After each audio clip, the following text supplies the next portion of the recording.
capítulo 6, versículos de 1 a 15. Presta atenção o que diz a palavra. Depois dessas coisas, Jesus atravessou o mar da Galileia, que é o de Tiberíades, e uma grande multidão o seguia, porque tinham visto os sinais que ele fazia na cura dos enfermos. Então Jesus subiu ao monte e sentou-se ali com os seus discípulos. Ora, a Páscoa, a festa dos judeus, estava próxima, então Jesus, erguendo os olhos e vendo que uma grande multidão se aproximava, disse a Filipe: onde compraremos pão para lhes dar de comer? Mas Jesus dizia isso para testá-lo, porque sabia o que estava para fazer.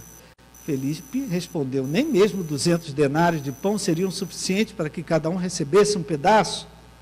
Um dos discípulos, chamado André, irmão de Simão Pedro, disse a Jesus: aqui está um menino que tem 5 pães de cevada e 2 peixinhos. Mas o que é isso para tanta gente? Jesus disse: façam com que todos se assentem no chão. Havia muita relva naquele lugar. Assim os homens se assentaram e eram quase 5.000. Então Jesus pegou os pães, tendo dado graças, distribuiu entre eles e também igualmente os peixes, tanto quanto queriam. E quando já estavam satisfeitos, depois de comer, Jesus disse aos seus discípulos: recolha os pedaços que sobraram para que nada se perca. Assim, pois, o fizeram e encheram 12 cestos de pedaços dos 5 pães de cevada que sobraram depois de todos tinham comido. Quando as pessoas viram o sinal que Jesus havia feito, disseram: esse é verdadeiramente o profeta, o Messias, que devia vir ao mundo. Jesus ficou sabendo que estava para vir, com a intenção de fazê-lo rei à força, então ele se retirou outra vez, sozinho, para o monte. Que Deus abençoe a leitura da sua palavra. Quem é que pode me abençoar? Levanta a tua mão aí e ore por mim, Pai querido e amado, que agora, ao abrir da tua palavra, teu Santo Espírito aplique, contextualize essa palavra, aquilo que nós estamos vivendo, e que nós vejamos o movimento do teu Espírito trazendo frutos da tua vida na nossa vida. Nós oramos no nome de Jesus. Amém. Amém. Nós temos falado, querido, uma das maneiras de Deus nos guiar é através de pequenos sinais. Lembra que semana passada eu estava falando do sinal do tamanho da mão de um homem? Deus às vezes, o que é? Está abaixo. Obrigado. Deus às vezes nos guia através de pequenos sinais. Através de pequenos sinais ele aponta o caminho. Era assim que Deus fazia com os profetas. Era assim que Jesus fazia com os discípulos. Era assim que Jesus fazia com as multidões.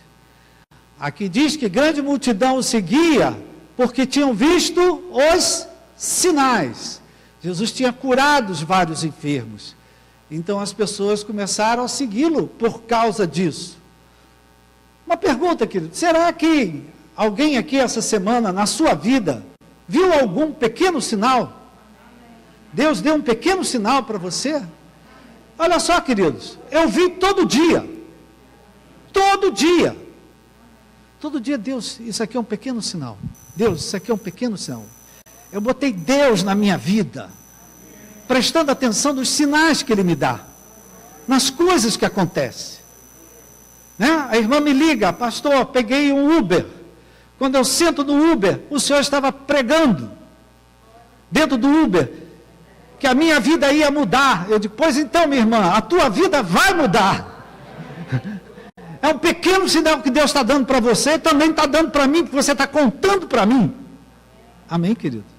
Pequeno sinal, querido. Pequenas coisas que às vezes você vê a mão de Deus, você vê o agir de Deus, né, apontando um caminho, um objetivo. O problema, querido, é que nós às vezes não estamos atentos.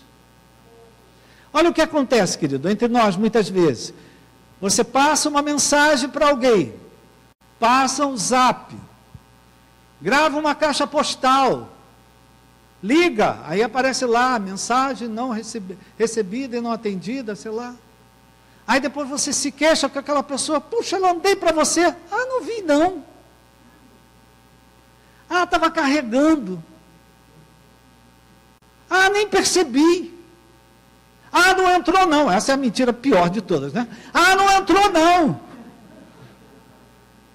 Às vezes, querido, até a nossa comunicação com os outros é difícil.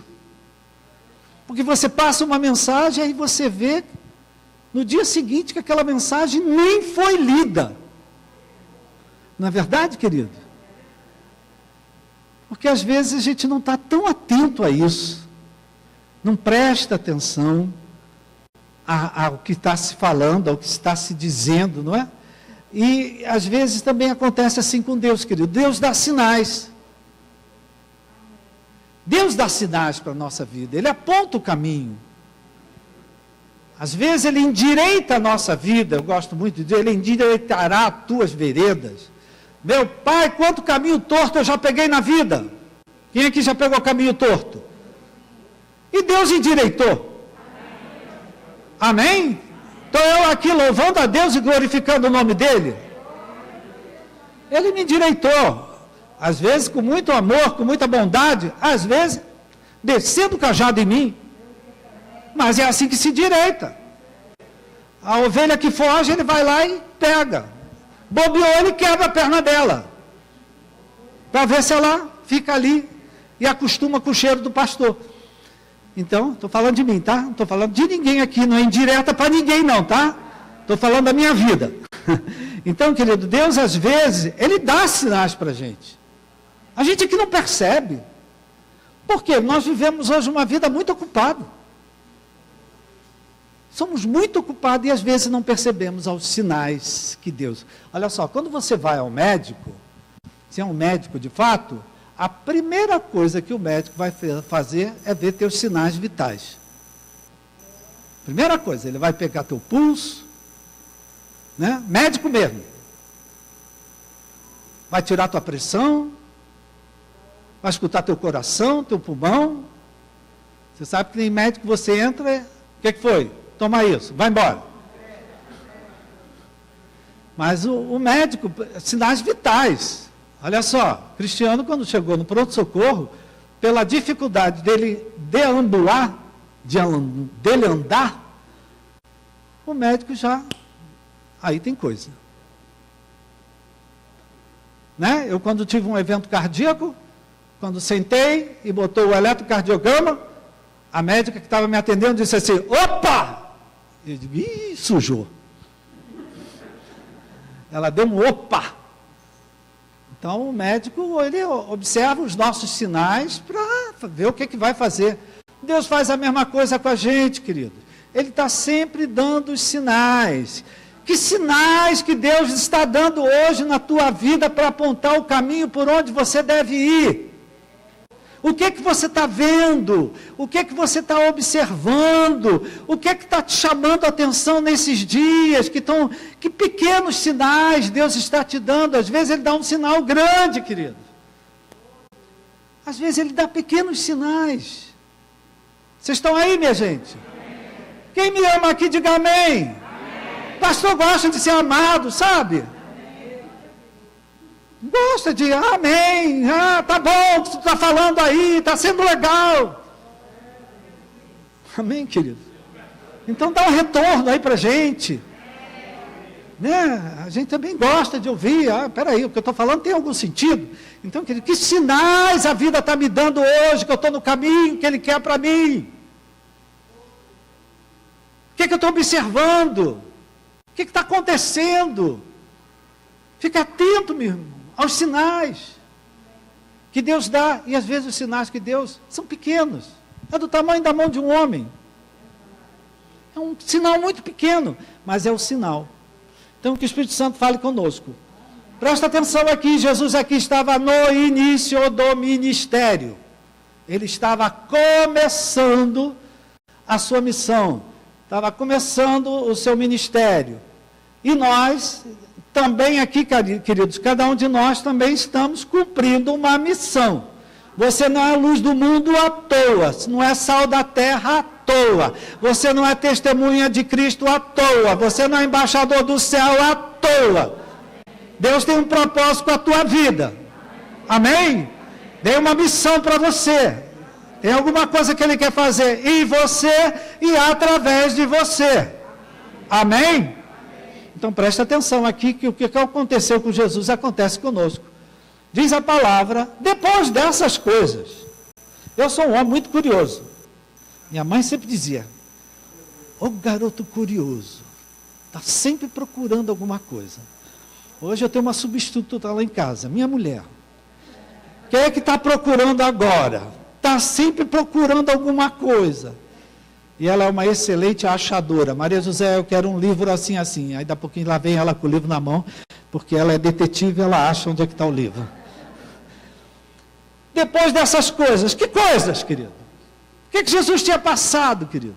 Se você ler o capítulo 5, nós lemos o 6, o capítulo 5, Jesus tinha passado por muita oposição, por muita perseguição, por muito ataque, por muito questionamento, porque ele estava se apresentando como filho de Deus. E aí ele sofreu muita oposição, sofreu muita perseguição, incredulidade, dureza de coração, questionamento. Essas coisas, querido, cansam. Você que é uma luz no meio das trevas, você que prega a palavra, você que fala de Deus, você que está sempre glorificando a Deus, você sabe que tem gente que fica incomodada com você, e começa a te atacar, e começa a te perseguir, e começa a te ofender, começa a te derrubar, e passar por isso cansa, minha gente. E dizem os autores, como é bom a gente estudar a Bíblia, dizem os autores, querido, que entre o capítulo 5 e o capítulo 6, se passaram meses. Eu digo, Jesus, eu nunca soube disso. Meses. Calcula-se que passaram meses do capítulo 5 e do capítulo 6. Onde é que está a origem disso? Bíblia de Estudo, Nova Almeida. Está lá. Se passaram meses. Depois eu fui ver em outras Bíblias e diz a mesma coisa. Porque a perseguição a Jesus foi tão grande que Jesus foi para o monte, foi descansar, foi se recuperar, foi ter contato com o Pai, como quem diz assim, ô Pai, é isso mesmo que eu tenho que fazer? Você já fez isso, meu irmão? Deus mandou você fazer uma coisa e se levantou uma tempestade contra você e você, meu Deus, era isso que eu tinha que fazer mesmo? Por que, querido? Jesus se afastou, se distanciou, ele foi para o outro lado do lago. Se não bastasse para o outro lado do lago, ele foi para o monte. E ali ele passou um tempo com o Pai, para ele se restaurar, para ele descansar, para ele buscar o Pai, buscar a presença de Deus. Então, queridos, nós que estamos seguindo Jesus, também passamos por isso, querido. Tem hora que você vai sofrer muita oposição, muita perseguição, vão te atacar, vão debochar, vão te desgastar, vão até te cansar. E aqui, queridos, se Jesus teve um tempo para ele descansar, você também tem direito de descansar. Fala para o teu irmão, olha meu irmão, você tem direito de descansar. Amém, querido? Jesus, para enfrentar o que ainda vinha pela frente, ele estava só no início do ministério. Para ele enfrentar o que ainda vinha pela frente, ele teve que se retirar, descansar, chamou os discípulos, vamos repousar um pouco, vamos descansar. Descanso, minha gente, é de Deus. Dormir até meio-dia, no sábado, é de Deus. Ou no dia que você não trabalha, amém? Às vezes as pessoas, como está dormindo? Queridos, a gente tem direito a descansar. Jesus descansou. Se ele descansou, quanto mais nós. Só que as multidões, por causa dos sinais que Jesus fazia, elas seguiram Jesus, elas foram ao encontro de Jesus. Não tinha Uber naquela época, não, queridos? Entendeu? Então as pessoas, elas deram a volta no lago e foram ao encontro de Jesus, porque Jesus saiu de um lado e foi para o outro lado. Ele queria um pouco de distância, ele queria espaço. Quem aqui de vez em quando quer um espaço? Ah, eu quero um espaço. Né? Ele foi para o outro lado. Então as pessoas deram a volta, levaram tempo. Olha os meses aí que dizem que Jesus ficou lá. Elas levaram tempo. Quem é que é do tempo que não existia a ponte Rio-Niterói? Aí, só a turma velha que está aqui é que vai levantar a mão. Quando a gente não existia a ponte Rio-Niterói, como é que a gente ia para Niterói?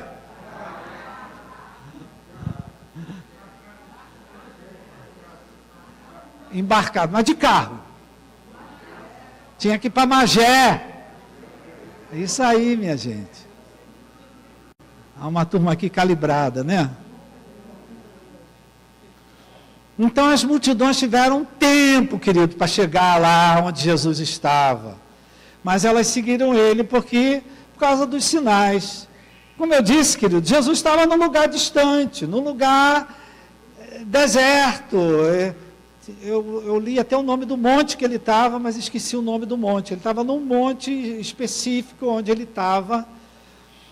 E aí surgiu um impasse. Aquelas pessoas começaram a chegar, e Jesus, vendo que a noite estava caindo, aí Jesus se virou para os discípulos e disse assim: onde compraremos pão para dar a esse povo? Primeira coisa, Deus quer que você tenha pão. Fala que não falte pão na tua casa. Onde compraremos pão, comida para essa gente aqui onde nós estamos? Presta atenção, o Senhor Jesus, ele já sabia o que ele ia fazer. Ele só estava provocando os discípulos. Amém? Ele hoje também está aqui provocando a cada um de nós. Como é que nós vamos resolver essa questão que você está vivendo agora? Como é que você vai resolver essa questão financeira? Como é que você vai pagar essa conta agora? Ele está te provocando. Ele está te perguntando. Como é que nós vamos resolver esse problema, esse conflito que você se envolveu de repente? Entenda, querido, era uma provocação de fé. O que é que Jesus queria? Ver o que eles iam dizer diante daquele impasse. Muita gente, calcula-se, queridos, que eram 5.000 homens. Aqueles que sabem mais do que nós, que dizem aproximadamente 20.000 pessoas. Porque Jesus sempre teve muito mais mulher seguindo ele do que homem. Se você contar aqui, querido, vocês vão ver que a mulherada ganha a gente de lambada. Então, calcula-se que com as mulheres, com as crianças, tinha aproximadamente 20.000 pessoas. Então, ele disse: como é que nós vamos resolver essa situação aqui? Diz a palavra que ele já sabia. Talvez entre nós aqui tenha alguns Filipes. Filipe foi o primeiro que, sendo provocado por Jesus, disse assim: não há a menor condição. Nem que a gente tivesse tantos denários, nem que a gente tivesse, não dava para ter um pão para cada um. Sem saída, sem solução, não tem jeito, é impossível. De repente, tem alguns Filipes aqui sentados. Diante do impasse que está apresentando na tua vida, você diz: eu não tenho como resolver isso. Eu não tenho como encontrar uma solução. Eu não tenho como encontrar uma saída. Tem Filipe aqui? Diga amém. Aí, está cheio de Filipe. Talvez entre nós tenha algum André. André disse assim: tem um rapaz aí que tem 5 pães e 2 peixes, mas o que é isso para tanta gente? Talvez tenha alguém aqui dizendo: eu tenho, mas não tenho tanto. Eu não sei como é que eu vou fazer isso. Eu tenho, mas só tenho a minha pensão. Como é que eu vou pagar isso? Talvez o que você tenha é pouco. Jesus estava provocando, Jesus também está nos provocando. O que é que você acredita que Deus pode fazer nessa situação da tua vida? Responde aí dentro de você. O que é que você acredita que Deus pode fazer aí nessa situação que você está vivendo?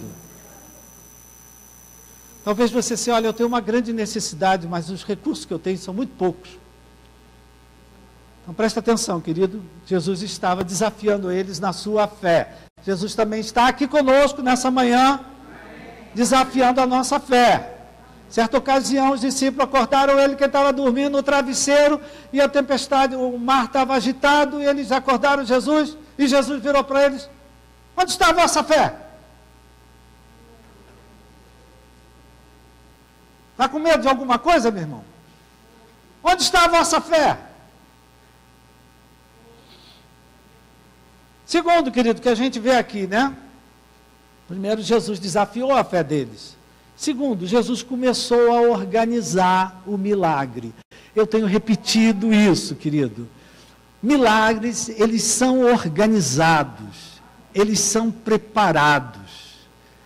Eles têm alguns passos a passo, se nós podemos dizer assim. Jesus começou a preparar o milagre. Todo milagre tem algo que antecede a realização do milagre. Prega isso para o teu irmão. Todo milagre tem algo que antecede a realização do milagre. Amém, querido? Olha só, Jesus botou ordem ali. Fazei assentar o povo na relva. Jesus deu uma ordem. Né? Imagina, queridos, se nós tivéssemos 20 mil pessoas aqui na porta da igreja, e nós íamos distribuir alguma coisa. Como é que seria isso, minha gente? 20 mil pessoas. Como é que seria organizar isso? Difícil, né? Aí Jesus mandou que eles sentassem, que eles esperassem. Diz a palavra, a versão, não sei qual é a versão, qual é o evangelho, que diz que os discípulos acomodaram todos em grupos. Grupos de 50, grupos de 100. Não, houve uma ordem, houve uma organização, houve uma coordenação. Amém, querido? Por quê? Porque Deus não abençoa a desordem. Deus não abençoa a bagunça, Deus não abençoa a desorganização, pelo contrário, tudo que Deus faz, Ele faz com ordem. Amém? Depois que todos estavam acomodados no seu lugar, depois, primeiro tiveram que sentar, se acomodar, ocupar o seu lugar, esperar. Quem sabe aqui esperar com paciência, diga amém. Olha quanta gente paciente, graças a Deus. Depois que todos estavam sentados, Jesus tomou os pães, deu graças a Deus e mandou que distribuíssem para as pessoas que estavam ali. Então, querido, veja só, a coisa foi feita com ordem, foi feita com organização, não é? Então, se eu quero um milagre, que eu quero que Deus multiplique o meu pouco em muito, meu irmão, estabeleça ordem nas suas circunstâncias de vida, estabeleça prioridades, se organize, honre a Deus com os seus bens, honre a Deus com as suas ofertas, não é? Aprenda a botar as coisas em ordem, em organização. Eu já falei aqui, querido, que boi novo aprende com quem? Boi velho. Eu tive um pastor que foi um dos que mais me discipularam, ele hoje já não está no nosso meio, já está na presença do Pai, mas muitas vezes, ele tinha um carinho por mim muito grande, sempre que vinha uma situação diferente, ele me chamava para que eu aprendesse com ele. Em certa ocasião ele disse: Roberto, vamos comigo lá no estacionamento, que o irmão trouxe a chave, comprou um carro 0 quilômetro, e ele quer que a gente abençoe. Tem gente que gosta disso, né, querido? A gente não joga água benta, não, mas a gente vai lá e abençoa o carro para que Deus proteja, livre de todo mal, né? E aí eu fui, junto com ele. Chegamos no estacionamento, o culto já tinha acabado, muita gente já tinha saído, porque pastor custa demorar a sair da igreja. Estava lá o homem esperando com o carro novinho. Aí o pastor olhou para a esposa. Eu já contei essa história, você vai lembrar. Olhou para a esposa toda sorridente, toda alegre. Mas faltavam 2 dentes na boca dela.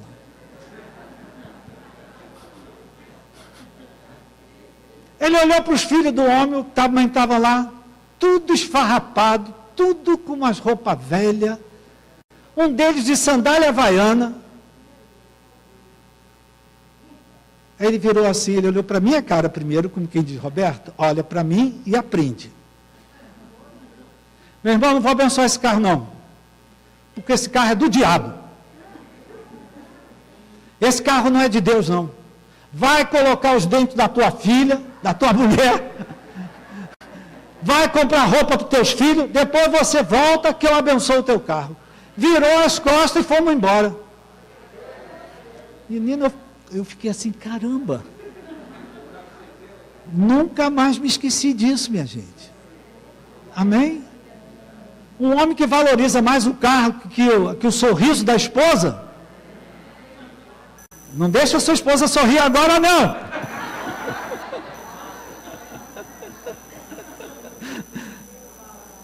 O que é isso, queridos? Prioridades. Importância. Se você tem um dinheiro na mão, querido, qual é a primeira coisa que você vai fazer? Tem dinheiro na mão. Vai fazer o quê? Vai fazer umas compras? Pagar as contas? Exato aí, querido. Você tem que sentar, peraí, ó, o mais importante é isso. Isso não pode faltar. Pode faltar para mim, mas para os meus filhos não falta. Amém, querido? Não é assim que a gente faz? Ah, para mim não tem importância, mas para o meu filho vai lá, compra. Para minha filha, vai lá, compra. Eu vou dar o que é o melhor para ela. Então, estabelecer prioridades, é isso que Jesus está falando aqui, organizar, né? Botar todo mundo. Então, a gente quer ver milagre, põe a nossa vida em ordem, estabeleça prioridade, busque em primeiro lugar o reino de Deus. Diz a palavra, foi depois disso que todo mundo se organizou, sentou, que os pães foram distribuídos, todo mundo comeu e comeram de se fartar. Fartar. Profetiza aí que haja fartura na tua casa, que haja fartura na tua mesa, que haja fartura nos teus celeiros, que não falte dinheiro para você pagar as tuas contas. Profetiza aí para o teu irmão.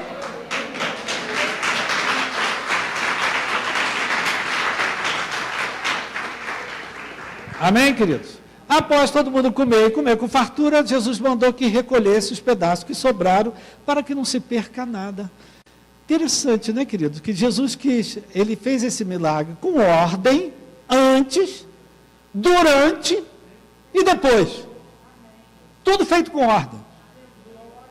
Presta atenção, querido, que Jesus não gosta só de ordem, de organização.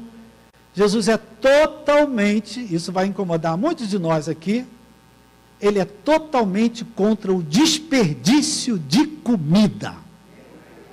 Essa pega, minha gente. Essa pega. Jesus é totalmente contra desperdício de comida. Quem aqui tem coragem de dizer, de vez em quando eu jogo comida fora, porque eu guardei e apodreceu.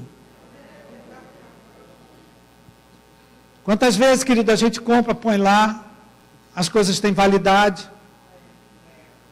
Aí quando olha, a validade, abril de 2020, misericórdia. Então Jesus mostra para a gente aqui, querido, economia doméstica, aqui ó, economia doméstica. Jesus, ele é totalmente contra a gente, joga dinheiro fora.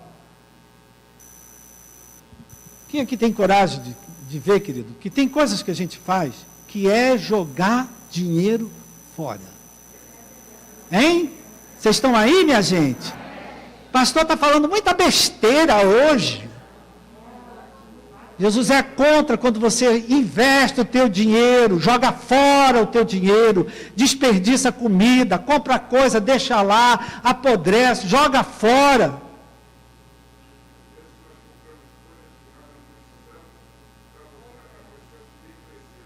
Pois é. Então Jesus é contra desperdício. Meu irmão, o teu dinheiro é santo. Diga para o teu irmão, o teu dinheiro é santo.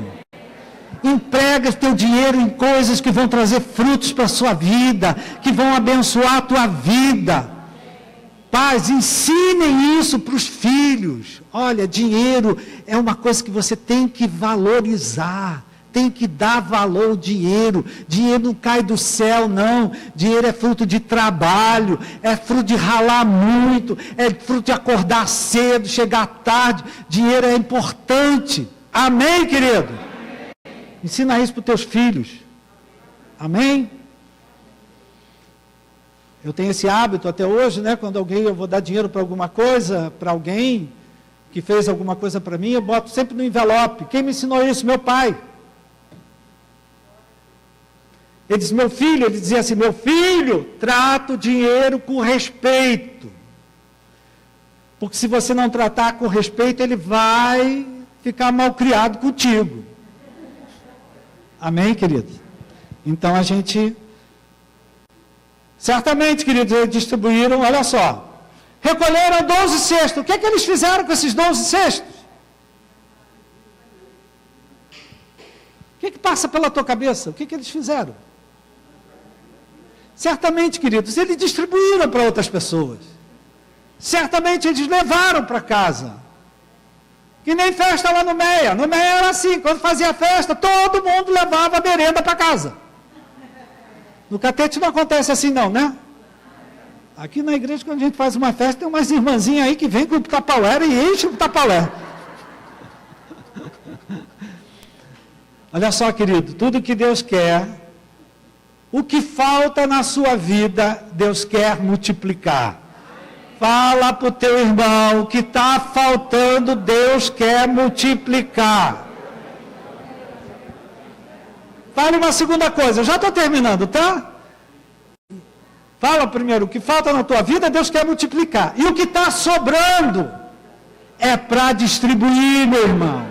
É para abençoar a vida de outras pessoas. Amém, dê uma salva de palmas ao Senhor.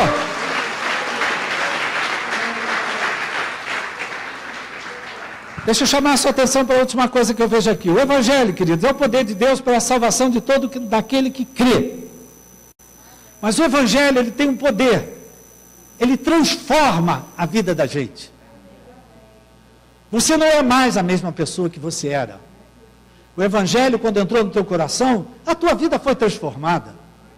Você passou a viver uma nova vida. Amém, querido? Então, o que é que a gente aprende aqui?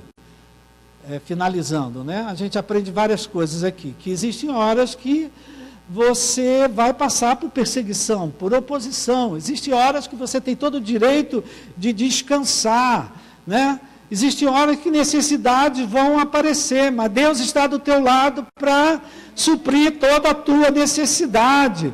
Existe hora que você tem que se desapegar de algo que você segura. O garoto abriu mão dos 5 pães e 2 peixes. Existe hora, querido, que eu tenho que colocar uma ordem na minha vida. Eu tenho que estabelecer uma organização na minha vida. Existe uma hora que eu preciso ter calma para acomodar as pessoas, né? Eu não posso desperdiçar as bênçãos que Deus tem colocado na minha vida. Amém, querido? E diz a palavra, estou terminando, que esse foi o sinal para as pessoas crerem que Jesus era o profeta, era o Messias, era o Filho de Deus. Olha só o que aconteceu, queridos. Essas pessoas foram atrás de Jesus só atrás de milagre. Tem gente assim na igreja, querido? Vem para a igreja só atrás de milagre? E essas pessoas foram transformadas e passaram a viver um novo relacionamento com Deus. não é porque elas creram que ele era o Messias, que ele era o Filho de Deus, que ele era. Então, elas deixaram de ser aqueles crentes milagreiros que correm atrás de milagre e passaram a viver uma nova vida com Deus, crendo que Deus ia suprir todas as necessidades. Amém, queridos? Então, o que a gente vê aqui? A partir de uma necessidade que apareceu, Jesus mostrou que havia uma justa razão naquilo ali. Uma transformação que ele ia fazer na vida de todas aquelas pessoas. Primeiro, ele supriu a necessidade das pessoas. Depois, ele mudou completamente a vida dessas pessoas, porque elas passaram a viver um novo relacionamento com Deus. Então, se eu perguntar a você se você hoje tem uma necessidade, eu tenho certeza que você tem. Mas você está aberto para Deus fazer uma transformação na tua vida? Amém? Porque é isso que Deus quer. Amém?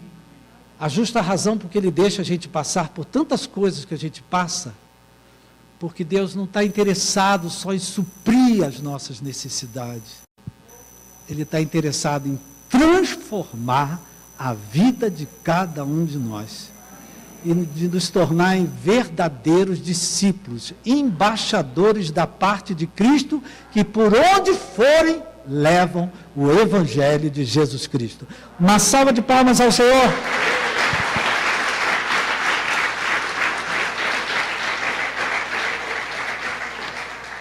Você pode ficar de pé?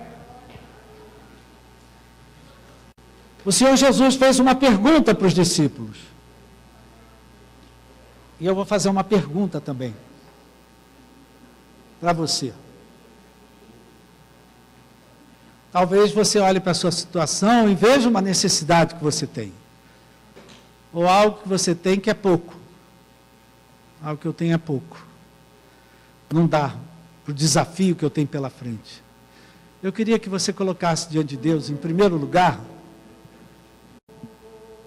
Jesus, quando fez a pergunta, como é que nós vamos dar pão para esse povo? Ele já sabia o que ele ia fazer. Então ele hoje está perguntando, qual é o pão que você necessita? Qual é a necessidade? Qual é a tua luta? Qual é o teu desafio? Abre o teu coração, meu irmão, diante de Deus. Não importa que você chegou aqui só procurando um milagre, só procurando um livramento. Talvez você chegou aqui buscando que Deus supra uma necessidade tua. Não importa. Deus, Ele está interessado em suprir a tua necessidade. Ele está interessado em trazer uma solução, um livramento, uma resposta. Mas Ele quer mais para a tua vida. Ele quer transformar a tua vida. Ele quer fazer de você uma nova criatura. Ele quer fazer de você uma testemunha viva do amor dEle, da graça dEle, da misericórdia dEle. E aí, queridos, você está disposto a deixar o Espírito Santo fazer uma transformação em você? Amém, queridos? Pai querido e amado, nós te agradecemos pela Tua palavra. Muito obrigado pela Tua palavra. É muito bom ler a Bíblia, Pai, e ver que o Senhor quer suprir as nossas necessidades. O Senhor quer nos dar tudo aquilo que precisamos para a nossa vida, para a nossa casa, para a nossa família, para fazermos o que fazemos. O Senhor quer trazer a provisão, o Senhor quer trazer a solução. O Senhor tem a providência para cada um aqui, Pai. O Senhor já sabe o que o Senhor pode fazer e quer fazer na vida de cada um. Mas nós, nessa manhã, Pai, te pedimos mais. Meu Pai, supre as minhas necessidades, mas transforma a minha vida, Pai. Me ajuda a viver um evangelho de um Deus que ama, de um Deus que abençoa, de um Deus que derrama a sua graça, a sua misericórdia. Um Deus que transforma, que tira o nosso pé do tremedal de lama, que tira o nosso pé do pecado, que nos liberta de toda amarra, de toda prisão, de toda escravidão, de todo cativeiro.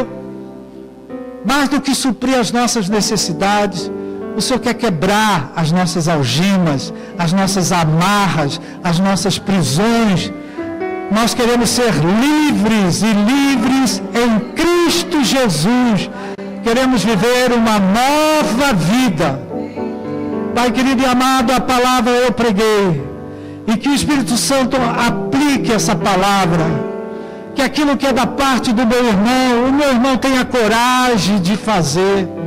E aquilo que é da tua parte, que só o Senhor pode fazer, que o Senhor faça e faça com liberdade.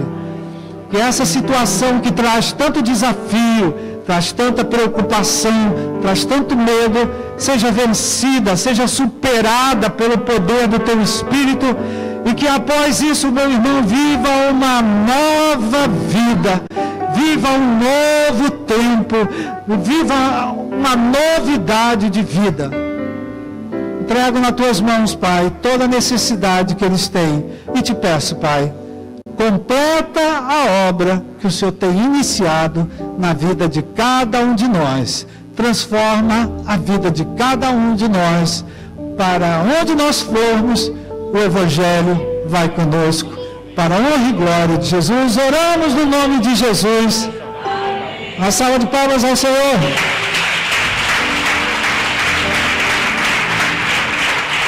Aleluia.